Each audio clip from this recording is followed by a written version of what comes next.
If I could make it through the next 10 minutes, everything I had sacrificed, the sleepless nights, the times I was dismissed, the meetings where I had to nod just so others could finish their speeches, would finally mean something. Morning sunlight in Austin cut through the glass walls of Novacore Energy's 47th floor, slicing into cold beams across the long conference table. The room smelled of money and new metal, that strange mix of technology and ambition. Across from me sat 12 people in dark suits, the European Union delegation, who had flown halfway around the world just to hear me speak. I kept my voice steady, no tremor, no rush. The hybrid grid algorithm will increase storage efficiency by 40% without breaching safety thresholds. It's the foundation you need to meet sustainability standards. A few nods, the soft click of a pen signing. I allowed myself one quiet breath. 11 months, all leading to this. Just a few more minutes and the deal would be done. Novacore would enter a new era. Then the door opened. A voice sliced through the room like glass breaking. Sorry, I'm a bit late. I didn't need to turn around to know who it was. Ethan Cole, the new vice president, handpicked by the CEO only weeks ago. He walked in with the scent of expensive cologne mixed with cold coffee. No apology, no glance at anyone. He simply took the chair beside me. Ethan always knew how to take up space, not with intelligence, but with volume. His navy suit was perfectly tailored, his hair slicked back, his half smile the kind worn by men who believe appearance alone can command loyalty. Sorry to interrupt, he said with a confident grin. I just wanted to join in since I heard we're about to make history today. I didn't answer. My eyes stayed on the screen where the EU representative was waiting. We're nearly done, I said, forcing calm into my tone. Ethan leaned back, fingers interlocked. Excellent. Then I'll take it from here. The room stilled. The man on the screen frowned. I turned to him. Take it from here? Yes, he said evenly. We're restructuring global leadership. I'll be overseeing the implementation phase. Ava will move into an advisory role. No one in the room breathed. His words cut the air like a blade. I heard my heartbeat in my ears. I'd endured enough of these so-called role transitions, the polite way of erasing someone once they've done the dirty work. I looked straight at him, voice low. Ethan, this isn't the time. He interrupted immediately. Relax, Ava. Everyone knows you did great groundwork, but strategy now requires a different vision. A hollow laugh rippled from the European side. I couldn't tell if it was awkwardness or ignorance. The air grew thick. I could feel the pitying eyes on me. All the years I'd tried to speak gracefully, precisely, intelligently, condensed into this one silent moment. I clenched my fists under the table. Just to be clear, I said, turning toward the screen, this decision was never communicated to me before today's meeting. I want that on record. Ethan smirked. Of course, I'll make a note of it. Good, I said, because when this deal collapses, I want everyone to know exactly who killed it. A pause. His smile twitched. Barely, but enough. I'd hit the nerve. I faced the EU representative. We'll take a short recess to resolve internal matters. My apologies for the disruption. The man nodded, tense. The call ended. The screen went black. Silence. Ethan leaned back, exhaled. Smoother than I expected, he said, straightening his cufflinks. I gathered my papers one by one. My hands still trembled, but my voice didn't. You know something, Ethan? I said, standing. You just made the biggest mistake of your career. He looked up, smirking. You always say that. The difference, I said quietly, is this time you'll see it happen. I walked out, each step echoing against the marble floor like the ticking of a countdown clock. Passing the glass wall engraved with Novacore Energy, powering tomorrow, I whispered to myself. Then tomorrow starts here. Outside, the Texas sun burned sharp gold across the concrete. No one in the lobby spoke as I passed. Just the sound of my heels, blending with the chill hum of the air conditioning and a few sidelong glances. The glass doors closed behind me, and that was the end, at least the end they thought I'd accept. The wind brushed past. I looked up at the sky, bitter but strangely light. Deep down, I knew this was only the beginning. And maybe, somehow, you've lived a moment like that too, when someone tried to push you out of something you built with your own hands. So I wonder, what would you do? Walk away quietly or take back your place? Tell me where you're listening from. I want to know which part of your story you're in. If you enjoy stories about resilience, about people who rise again with intelligence and grit, don't forget to follow, because what comes next is where everything truly begins. I drove away from NovaCore headquarters in silence. On the back seat, a cardboard box rattled softly with every turn. Inside were a few personal things: a photo of my mother, a worn leather notebook, and my employee badge that I hadn't decided whether to throw away or keep. Rain began to fall in fine streaks against the windshield, blurring the streetlights into long trails like memories sliding out of focus. I pulled into the familiar lot near the narrow road that led home. The clouds over Austin hung thick and gray, exactly how I felt inside. For a moment, I wanted to keep driving, maybe to Dallas, maybe farther, just to avoid thinking about Ethan's smug face. But I went home because someone was waiting there. When I opened the door, Leo was sitting on the couch, laptop open, headphones hanging loosely around his neck. My younger brother, a second-year engineering student, looked up. His usual smile appeared, then vanished when he saw me. What happened? I tried to smile. It's nothing, just a long day. He didn't ask more. Leo was the kind who knew when silence said enough. I went straight to my room, took off my jacket, and sat on the edge of the bed. My mind spun, not because I'd been dismissed, but because of how they did it. In the middle of an international meeting, in front of people whose trust had taken me nearly a year to build, I unlocked my phone.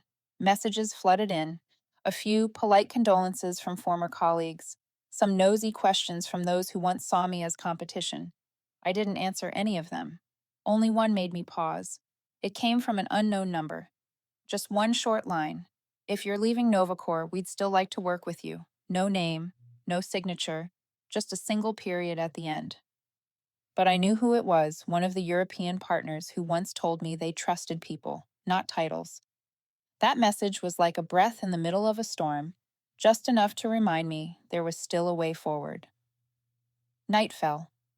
I made coffee and sat by the window, watching the rain streak down through the glow of passing cars. I thought about my mother, the one who had died when I just started college. She'd been a physics teacher at a public school, always telling me that energy never disappears, it only transforms. Maybe faith works the same way. I'd lost my job, my title, but not the meaning behind what I'd built. It was still out there somewhere, waiting to transform into something new. Thunder rolled in the distance. I opened my notebook, turned to the last page, and wrote in fine, careful letters. They can take the business card, but not the skill. If they don't want me in their game, I'll build another table. When I looked up, it was almost midnight. Leo was still awake, typing something on his laptop. I watched him for a moment, that old weight of responsibility creeping back. Tuition, rent, the mortgage I knew, down to the last digit.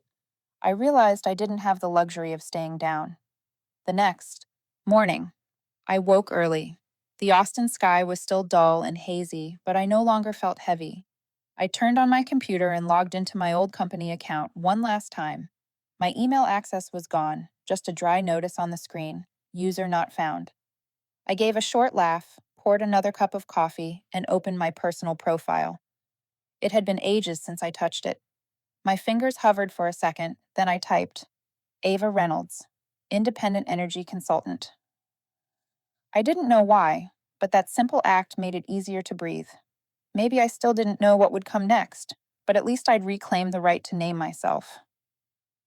By noon, a message appeared from Olivia Tran, my best friend, a labor attorney.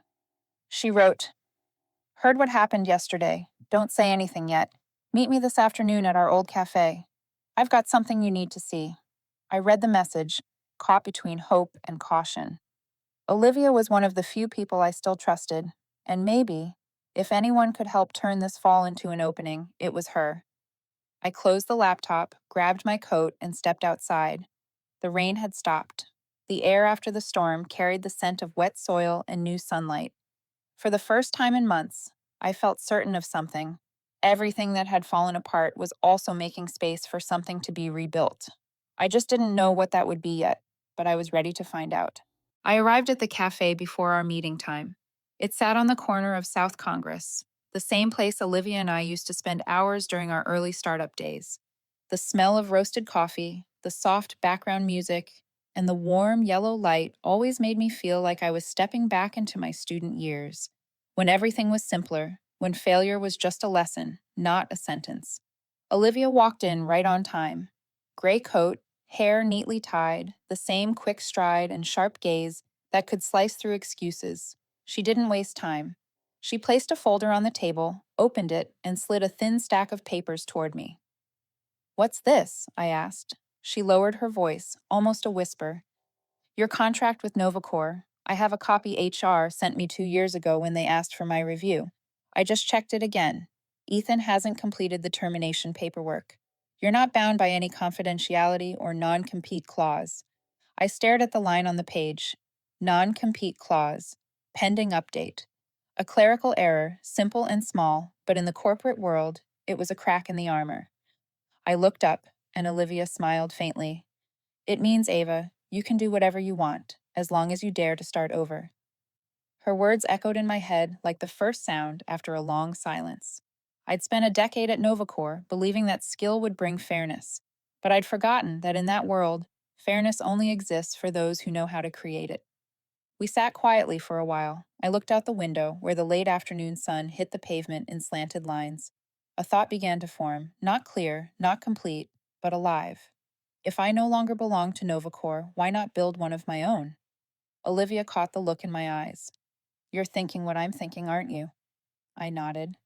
She opened her laptop and began typing. "We can register an independent consulting firm. No need for a big office. Just a legal address, a website, and a few people who actually know what they're doing. You already have potential clients." I remembered the anonymous message from the other night. Yes, they had said they wanted to collaborate if I ever left Novacor. Slowly, I said, "I know who our first client will be." Olivia grinned and reached across the table. "Welcome to the free world, Ava." I shook her hand, the gesture feeling both strange and real. After she left, I stayed a little longer, opened my notebook, and wrote 2 words on a clean page: Lumacor. I didn't know why that name came to me. Maybe because I wanted something that meant light, but still had a solid core. That evening, I told Leo about the plan. He looked surprised, then smiled. "You always have a plan, even when people think you've run out of options." I laughed. "Someone has to pay your tuition." He nodded, then asked softly, "Are you scared?" I paused. Yes. But fear doesn't mean stop. 2 days later, I met Martin Vega, a veteran investor who had backed Novacor in its early days. He was one of the few who had believed in me back when I was the only one in the boardroom willing to challenge the old CEO. I handed him Lumacor's draft plan, concise, focused on strategic consulting and clean energy management. When he finished reading, he leaned back, thoughtful. "Ava, are you planning to become their competitor?" I smiled. "No. I'm planning to do what they forgot how to do." He didn't reply right away, just nodded quietly. The next morning, a transfer appeared in my account, enough to get started.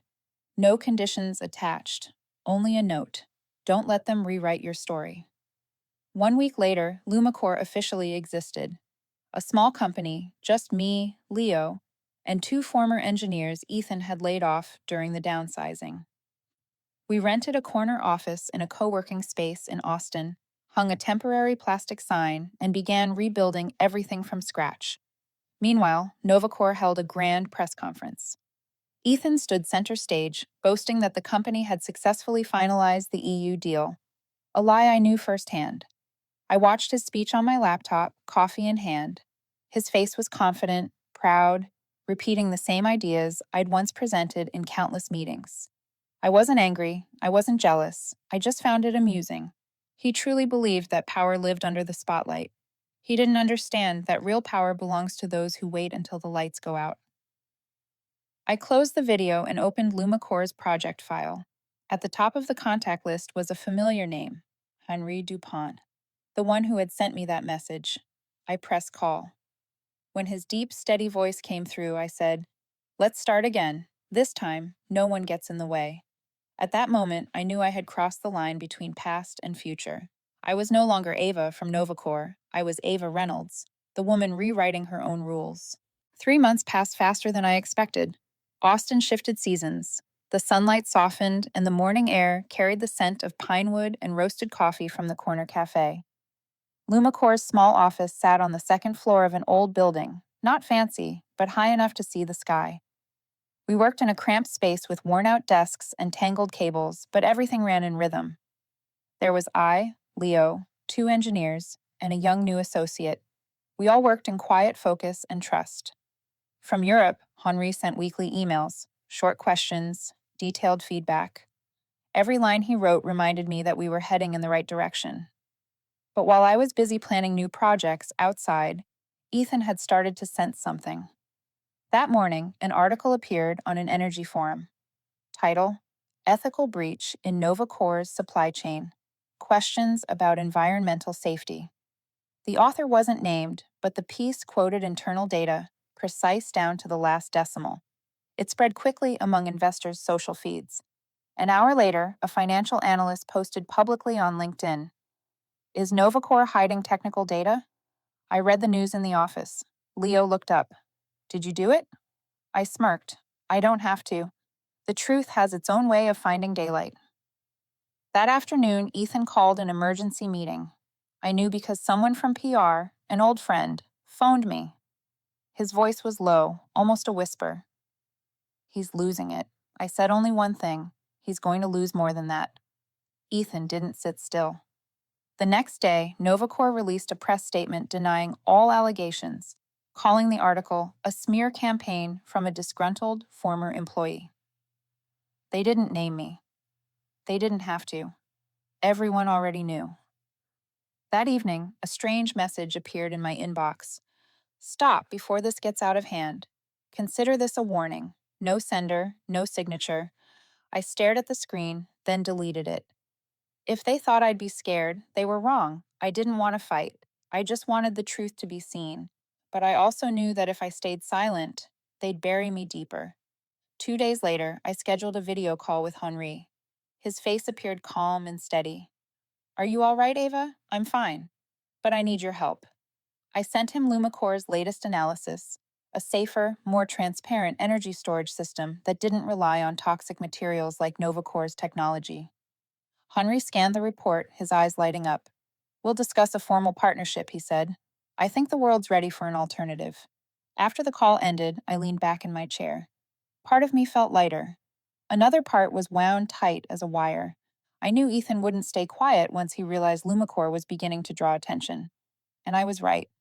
A few days later, a segment aired on a national finance network. Ethan appeared with his familiar smile, talking about global vision and Novacore's stability. Near the end, the anchor asked, "There are rumors that some former employees are trying to compete with your company. Do you have any comments?"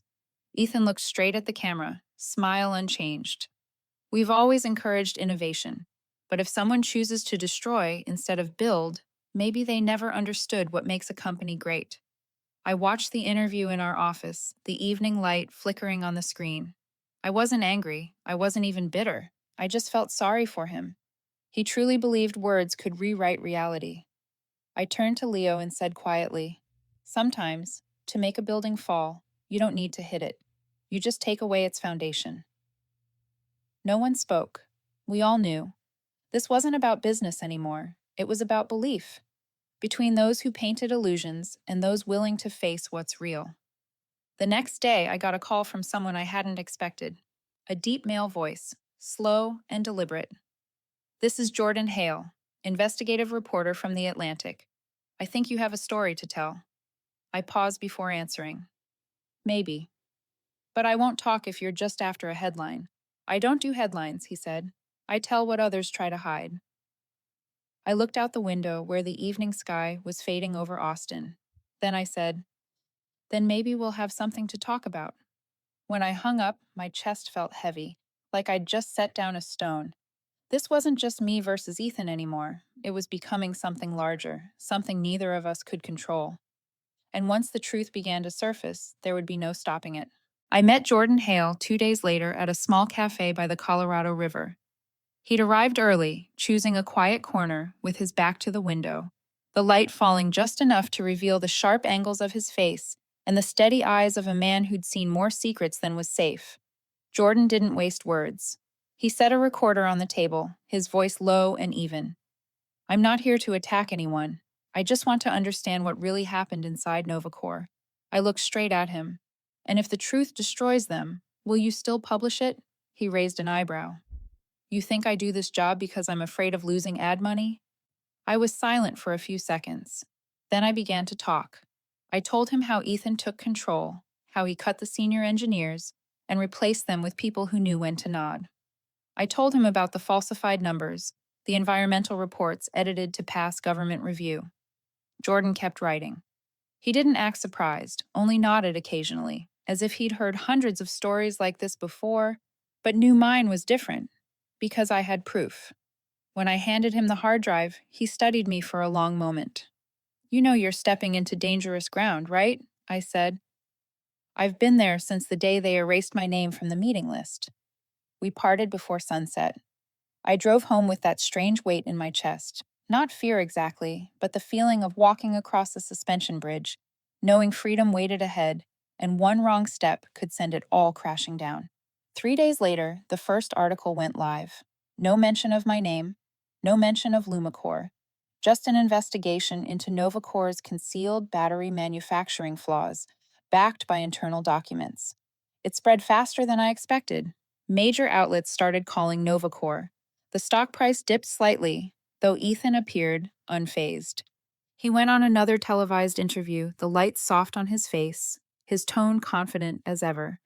He called it a misunderstanding, said every data set was undergoing an independent review. But I knew, behind those lights, he was losing control. That evening, Olivia showed up at my door. She didn't say hello. She just dropped a newspaper on the table. "They're looking for you, Ava." I looked up. "Looking for me?" She nodded. "Someone from Novacor's legal department leaked it. Ethan is gathering evidence to charge you with breach of confidentiality. They want to scare you into backing off." I was quiet for a while. Then I asked, "If they try, can they win?" Olivia shook her head. "You're not bound by any confidentiality clause. I checked again. But they don't need truth. They have money, media, and the power to create a story. They don't need proof, just doubt." That made me sit upright. I understood what she meant. In this world, truth doesn't always matter. Timing does. Who says it first, and how loud? I opened my laptop. In my inbox was a new message from Henri. Short, direct, be ready. "We will sign the official contract next week." I read it twice, then turned to Olivia. "If they want to fight, fine, but not while I'm standing alone." She gave me a half smile, half frown. "What are you planning?" I spoke slowly, clearly. "I'm going public with Lumacor. No more hiding. If they want to attack me, they'll have to go after what I'm building. And this time, the whole world will be watching." The next day, Leo and the team worked beside me on the new website. We kept it clean, professional, and full of real data. I wrote the opening line myself. Lumacor, creating clean energy through transparency and intelligence, not promises. 3 days later, the site went live. And only hours after that, Ethan called. I didn't know how he got my number, maybe from a former employee, maybe through curiosity, but his voice came sharp and cold through the speaker. "Ava, I think you've gone too far." "Too far from what, Ethan? From pretending you know what you're doing?" He gave a quiet laugh. "You know, your little victory won't last. I've got teams, lawyers, and an entire system behind me." I looked out the window, where the last light of day reflected on the glass. My voice stayed calm. "And I've got something you'll never have." He paused. "What's that?" "Faith." The line went silent. I set the phone down, my hand trembling slightly. But inside, everything was clearer than ever. I knew after that call, nothing would ever go back to the way it was. And maybe that was exactly what I'd been waiting for all along. News about Lumacor spread faster than anyone expected. Within 3 days, the media began calling the company a promising new player in the clean energy industry. A major tech outlet ran a short feature titled, "From Novacor's Fall to Lumacor's Rise," The Story of Ava Reynolds. The article wasn't bold or dramatic. It simply told my story, how I chose to walk away from a corporate giant and start again. But what made it go viral was its closing line. Sometimes, being pushed out the door isn't the end. It's when you realize you can fly. When I read that line, I knew Ethan was reading it too. And I was right. Less than a day later, Novacor responded. They announced a new brand vision, a massive rebranding campaign built around a slogan almost identical to one I'd written 3 years ago: transparent energy, sustainable future. Billboards, interviews, digital ads. Ethan's face was everywhere. But this time, the public didn't buy it so easily. Under every corporate post were waves of sarcastic comments. Transparent, huh? Like those missing environmental reports? Or they lost their best engineer. What's left but buzzwords? I didn't have to say a word. The internet handled it for me. Meanwhile, Lumacore was growing faster than I could keep up. Henri sent over a European tech team, and Martin Vega, the first investor, connected us with a chain of North American clients. Each day brought dozens of emails, partnership offers, interview requests, and proposals. But I hadn't forgotten Ethan. I knew he wouldn't sit still watching the tide turn against him. And I was right again. One night, Leo rushed into the office, pale and breathless, laptop in hand. You need to see this. On the screen was an anonymous post spreading across industry forums. It accused Lumacore of stealing data and technology from Novacore, claiming I'd used proprietary material for personal gain. The post was long, detailed, written by someone who knew the company inside out, enough to plant real doubt. I finished reading and said nothing. My phone rang. Olivia's voice came sharp and certain. Ethan released it. I just confirmed. The writer is someone from his media team. They're trying to smear you before the official signing with Henri. I stayed quiet for a moment, then asked, What can we do? She said, Hit them where they think you're weakest. Silence. But this time, don't stay quiet. I knew exactly what she meant. That night, I wrote a short post on my personal account. No denials, no outrage, just this. Funny how people who once sat beside me in the same meetings now pretend they don't remember who authored those technical reports. Luckily, I still keep every original file and meeting record. If needed, I'll release them all. Within an hour, the Post had over 200,000 shares. Public opinion flipped overnight. By morning, an independent investigation was published confirming that Lumacore's documentation was entirely legitimate. The blow sent Novacore reeling. Their stock dropped 8% in a single day. Ethan tried to keep his composure, holding a press conference with a strained smile, saying Novacore remains committed to transparency and innovation. I watched the live stream in our office. His voice trembled slightly, his eyes darted, the look of a man forcing himself to believe his own words. When a reporter asked about the independent report, he muttered vaguely, We're reviewing the credibility of those sources. I turned to Leo and said quietly, Sometimes you don't need to win. You just let them reveal their own lies. But I knew Ethan wasn't finished. A man like him, once he starts losing control, will burn the whole room down just to feel powerful again. 3 days later, an anonymous email arrived. Only one line. Check your team. Not everyone's loyal. I read it twice. Then my eyes froze on one name. Miles, the new engineer I'd hired less than a month ago. Smart, disciplined, but sometimes he asked questions that went too deep into the original datasets. I'd never suspected him, but now every small detail began to rearrange itself into something dangerous. That night, I stayed late after everyone left. I logged into our internal system. In the access logs, I saw his name, Miles, appearing in folders far beyond his clearance level, files containing Henri's client data. A chill spread through me. I knew exactly what that meant. Novacore had planted someone inside Lumacore. I leaned back in my chair and looked out the window. The city lights still glowed, but inside me, a darker shadow had settled. The war wasn't outside anymore. It had slipped in, and for the first time since it all began, I felt real fear. I couldn't sleep that night. The computer screen still glowed when the clock passed 2 in the morning. The room was silent except for the soft hum of the air conditioner. I stared at the access log again, line by line. There was no mistake. Miles had entered the secure directory 3 times in the past 2 days. And not just viewed the files, he'd downloaded several documents tied to the contract with Henri. I picked up my phone and texted Olivia, urgent, need to meet tomorrow morning. She replied almost instantly, understood. By sunrise, I was already at the office. The Austin sky burned a pale orange through the windows. I waited. When Miles walked in, I saw it. The flicker of unease crossing his face, the tightness of someone who suddenly didn't know where to put his hands. Morning, I said, keeping my tone steady. Come to my office in a minute. We need to talk. He hesitated, then nodded. Inside, I closed the door. Just the two of us. I slid a printed sheet of the system log across the desk. He looked down. His face went white. Would you like to explain this? I asked quietly. Miles swallowed hard, trying to collect himself. I was just checking a few parameters. I thought there was a system glitch. There's no glitch, I said. You downloaded files outside your clearance, and those files match the exact data NovaCore just used in their internal presentation yesterday. His hands trembled. How much is Ethan paying you? I asked slowly. He didn't answer. Silence stretched so long I could hear the faint tick of the wall clock. You have 2 choices, I said, my voice calm but cold. 1, I take this to the legal and the press.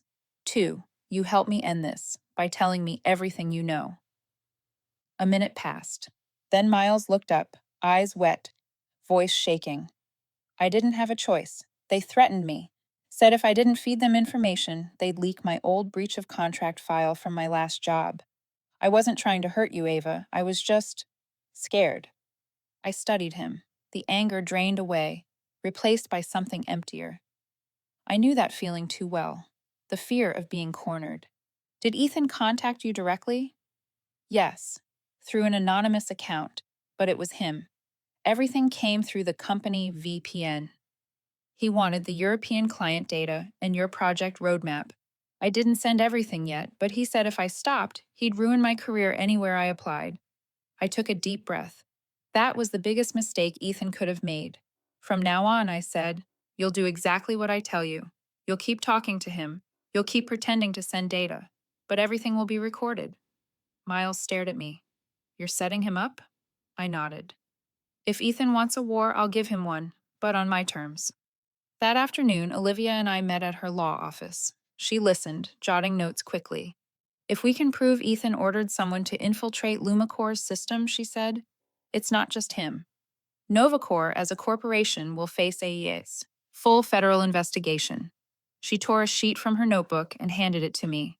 I'll help you handle this cleanly. Just make sure Miles cooperates. Back at the office, I felt cold, alert. Everyone worked as usual. Leo looked up from his desk, concern written on his face. Everything okay? I smiled faintly. It will be. I just need to finish a few things before everything starts to change. Over the next 3 days, Miles followed the plan. He sent Ethan decoy files, harmless copies of old data with a few details I'd planted myself. Every transmission was captured through Olivia's recording software. On the 3rd night, Ethan took the bait. He emailed back, thanking Miles and asking for the remaining financial documents from Henri. He even promised a bonus transfer once it was done. Every word logged. I stared at the screen, heart pounding. It was over, or close enough. But instead of satisfaction, I felt hollow. No one really wins in wars like this, only those who endure long enough to survive them. The next morning, an email from Olivia arrived. Subject line, case ready. Her message was short. I've sent everything to the Federal Trade Investigation Bureau. They'll take it from here. Now do the most important thing. Stay steady when the storm begins. I closed the laptop and looked out the window. Rain hammered against the glass, pouring down in heavy sheets, city lights fractured in the reflection. I knew that when this storm passed, either I'd lose everything or I'd be the last one still standing. I closed my eyes and whispered to myself, whatever happens, this time, no one else gets to write my ending. The storm came exactly as Olivia warned. On Monday morning, Austin was damp after a night of rain. I arrived at the office to find Leo and the engineers gathered around the big screen. The National Finance Channel was on, the anchor's calm voice cutting each word like a cold blade. The Federal Trade Commission has officially opened an investigation into allegations of data intrusion and trade espionage involving Novacor Energy. Internal sources indicate preliminary evidence points to direct orders from senior management. Ethan Cole's name flashed on the screen with the banner, Vice President of Novacor accused of data manipulation. I stood motionless, gripping my coffee so hard I felt the heat through the paper cup. The room was deathly quiet. Leo murmured that they actually did it. I nodded, but couldn't breathe out. Everything moved faster than I expected. Olivia had kept her promise. That afternoon, Martin Vega called. His voice was steady as always, but there was a new, quiet respect in it. I just watched the news, he said. Ava, you did what very few would dare do, bringing light where no one wanted to look. But be ready. People like Ethan never fall after one blow, I answered. I know. He will fight back. But this time, I don't have to hide anymore. Martin gave a soft laugh. Good. And so, the investment board met this morning. After what happened, they want to reallocate part of Novacor's contract to Lumacor. You might need to prepare for something bigger than you expected. I sat there, my pulse slowing. He meant the North America Grid Integration Project, the one I had dreamed of at Novacor, the one Ethan stole from me at the last minute. And now it was coming back to me the same way he once took it away. That night, I came home late. Leo was asleep. I sat in the dark with the phone light on my face. Social feeds buzzed, the investment channels talked nonstop. Novacor issued an emergency statement suspending Ethan pending the investigation. Papers called me a quiet whistleblower. I don't like that label. I never wanted to be a symbol. I just wanted respect, the thing they stole for so long. Around midnight, I got a call from an unknown number. I knew who it was, but still picked up. Ethan's voice was hoarse and metallic. You think you won? He asked. I stayed silent and let the emptiness answer for me. You don't understand, he said. I did what anyone in my position would do. You are destroying everything, and you will be pulled under with it, I replied quietly. You don't understand that I no longer fear being pulled under. I don't build castles on sand like you. He was silent for a few seconds, then let out a short, tired laugh. Do you really believe justice exists? In this world, the powerful always win. I answered slowly and deliberately. Real power is the ability to rise again when others think you've fallen. There was a pause on his end. Then he muttered almost to himself. You're the only person I can't control and said you never had that right. The call ended. I sat there without anger or fear, only a lightness. Ethan was still the same man who treated everything like a game, only now he was losing and refusing to accept it. The next morning, Olivia messaged that Novacor has officially lost negotiation rights with the EU. The FTC has expanded the probe. You need to prepare to speak to the press. I read it and my chest sank. I knew this moment was coming when every light would point at me, and there would be nowhere left to hide. That afternoon, I stood in Lumacor's small meeting room under the white ceiling light. The team sat around me, eyes on me. I looked at every face, the people who stayed when no one believed, who chose belief over safety. Tomorrow we face the world, I said. They will ask, doubt, and scrutinize every word, but we don't have to defend. We only need to tell the truth, Leo asked quietly. What about Ethan? I looked at him, voice steady. He will finish his own story. I don't have to do anything more. That night, I couldn't sleep. I stood on the balcony in the cold wind.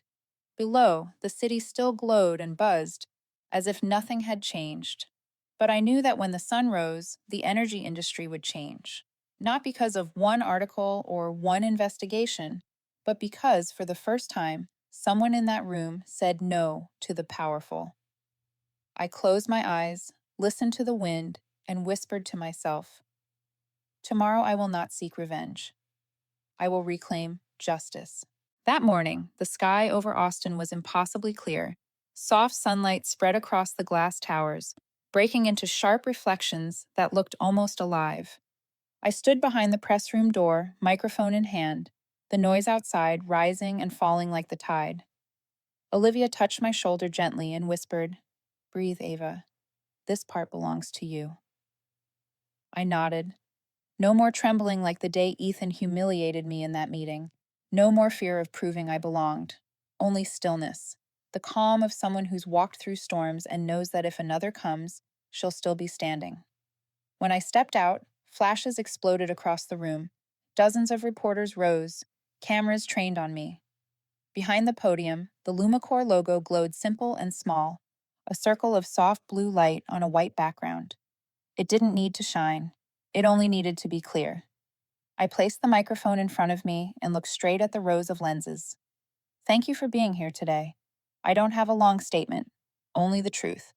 Lumicore wasn't founded out of revenge. It exists to prove that in the energy industry, and in any industry, ethics isn't a burden, it's a form of power. A reporter raised his hand. "Ms. Reynolds, do you feel vindicated now that Novacore is under investigation? Was this your goal from the start?"